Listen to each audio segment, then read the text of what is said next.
Yes, and guys, Ollie here, and welcome back to another video on my channel, where today we're going to be looking back at No Knee Never's race from Southwell on Tuesday night. It was now. We're going to be analysing the race, basically seeing what we can take away from it, what the run was like in general, was the race weak, poor, how it was ran, the sectional times, etc. And also look at another horse in the race which I think ran really positively and just got a little bit unlucky. One definitely for your trackers, so stick around to the end to see who that is. So then, we're going to begin this race where most races begin, and that is at the start. So, as we know, we're drawn out in 9. We're in the black and white colours, and we're number 5. We know 9 is not a great place to be drawn at Southwell. Basically, you want to get over to this rail, dictate the pace, and basically give yourself the best shot at running and not give too many lengths away when they do turn and, well, head on the straight home. So, credit to No Knee Never, as you'll witness here. He is the quickest out the blocks, which gives us a really good advantage. You can see Henry on board just taking a quick look over to his left there to try and now get good position, which he does really, really well. Whilst I was watching this live, I did think, oh my God, we may have started a little bit too good here, because No Knee Never, he's a bit of a tough horse to handle. He likes to shoot off and he can be quite keen. And he's done it before. He shoots off and he just does way too much in the opening stages, and he just tires himself out when turning for home, especially over the extended 7 furlongs. Not so much over 6, but in the 7 furlongs like we're running here, he can tend to do it.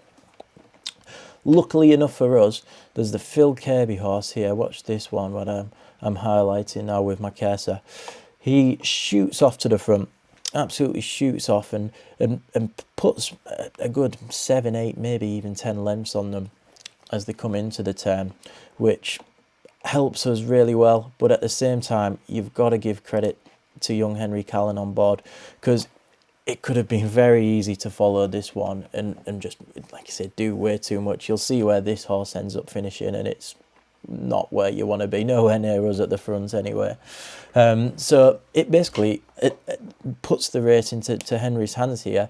He's got to maintain a good pace to where it's not going to go too slow, because that will not suit No Knee Never turning the bend. They want to go a nice even gallop, and then he can basically shoot off. He's not going to win a sprint. He's not going to win a sprint turning home. And yeah, this is exactly what Henry does. You can say you've seen it in big races like the Sussex Stakes this year, where Kirat's bolted off into the front. They've let him get too far away, and he's just kept on galloping and ended up winning the race, stealing it from the front, and it becomes a bit of a joke really. But that's not what happens here. So coming into the final part of the race, we are, as you can see, still second or front of the group. That's behind the horse that's absolutely bolted off, and that puts us in really good stead. You see we have to our left, well, our right, to the horse's left, you've got One More No More and Overlooked, which were the two fancies of the race really. They were the top two in the market. Like I said, they had the draw advantage on us, but coming into this bend, like I said at the start, you want to be coming down the stand size rail.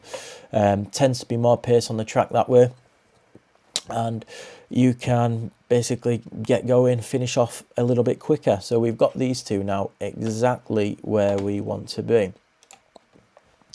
If I just play it on, our job is now basically get in the horse to motor and catch up with the horse that is leading, the one that shot off in front. No Knee Never, he does have a long stride length. He's got a massive stride, especially for a flat horse. He sort of averages about 7.5 meters in a race, which is ridiculous really. His maximum goes up to nearly 8 meters some races.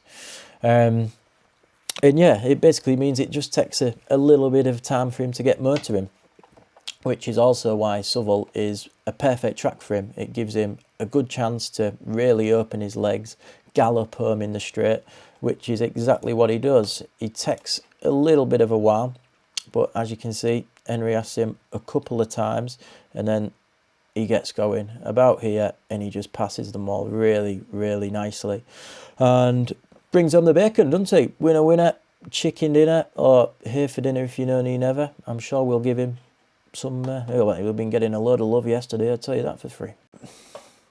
Moving on then, I want to watch this race again and basically point out a horse to you that I think gets quite unlucky actually. I think it's set up to fail pretty much from the start. They say you can never win a race at the start, but you can certainly lose one, and I think this is what happens here. The horse I would like to watch is called Rainwater. Drawn all the way out in 12, so like us, not a good draw. And just really never makes up for it. So as I mentioned in the last time we watched it, No Knee Never breaks really, really quickly and gets out nicely. Rainwater is this one here, which I'm just circling with my cursor now. Really, really wide out on track. Like I say, you can see all the way where we've come from now. Rainwater has just sort of broke straight out and not too quickly. That basically means at this point, the jockey now has to angle the horse all the way back into the pack. So you've got to think the horses that have come straight out have not had to do that. This horse has had to do it diagonal and probably ran an extra length, maybe two, compared to the others already, and we're only 2 furlongs in. So as they come to the bend, you can see the horse is still not in a great position at all, and probably 6-7 whips off the bend. And then, as you can see here, probably four horse whips off the rail as they're coming round, which again is just more distance this horse is travelling, which in a 7 furlong race, I mean, it doesn't sound a great deal, but they all add up compared to us. No Knee Never, maybe a couple of whips off the rail, which is just saving us lengths, which we don't have to run basically, and this horse does. So as we come back round the bend, this is where the horse starts to impress me. You can see now, probably 10 lengths off us, and then further how many off there, you take your pick. And you'll see where this horse ends up finishing. It's off the screen, back on the screen. It is down the stand side of the track, which we know does run a little bit quicker, and did run quite a bit quicker, I must say, on Tuesday. But like I say, still from 10 lengths back coming into this, the horse has made up a lot of ground, which is really impressive, and sticks on well right till the end, and nearly does us, to be fair. I think the professionalism of Henry, I think he is probably a future professional riding in an amateur's race here. The second is, although it's not a terrible ride, it's no Sheen Murphy masterclass, is it? And you can't expect it in amateur races. These riders are, like you say, as it says on the tin, that they're amateurs. They're not earning millions from the game. They do it for the love, and a lot of them are young riders still learning.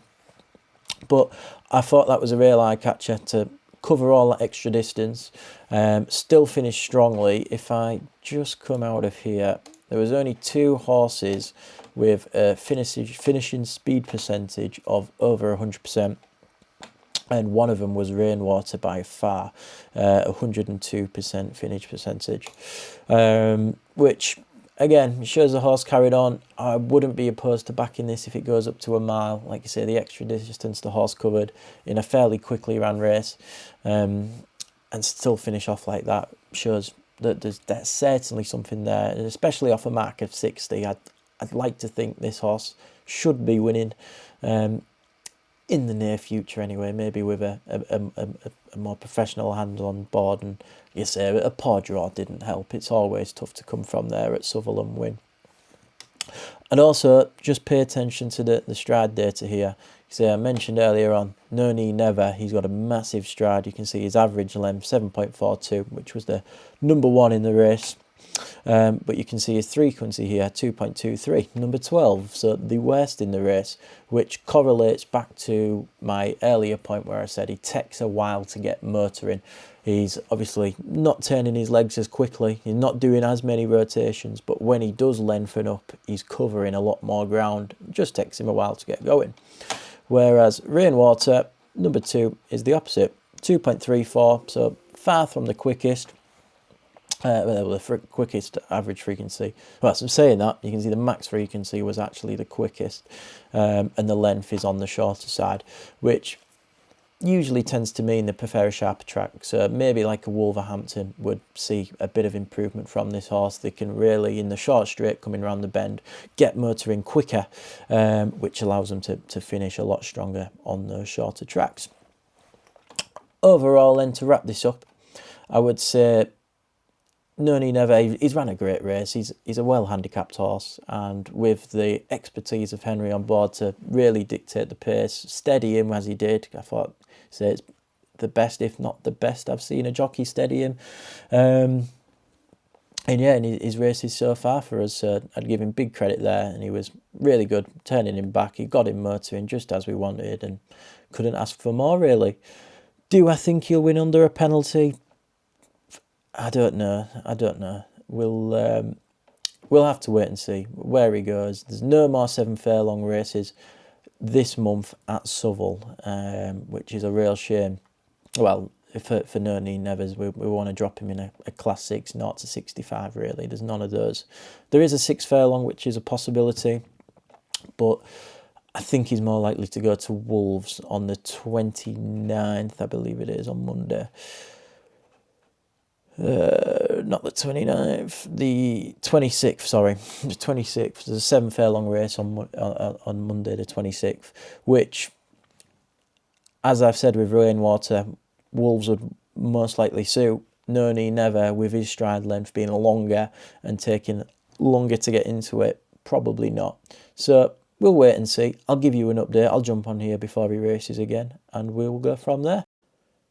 Just wrapping this up, let me know what you think in the comments. Let me know what you think of the run. Do you think Noni Never will come out and win again? Do you like my option of tracking Rainwater? What did you think of that run? Did you think it was as promising as I thought it was? Let me know in the comments. Like, subscribe, follow me on the socials, all Ollie Draper Racing, and I will see you next time.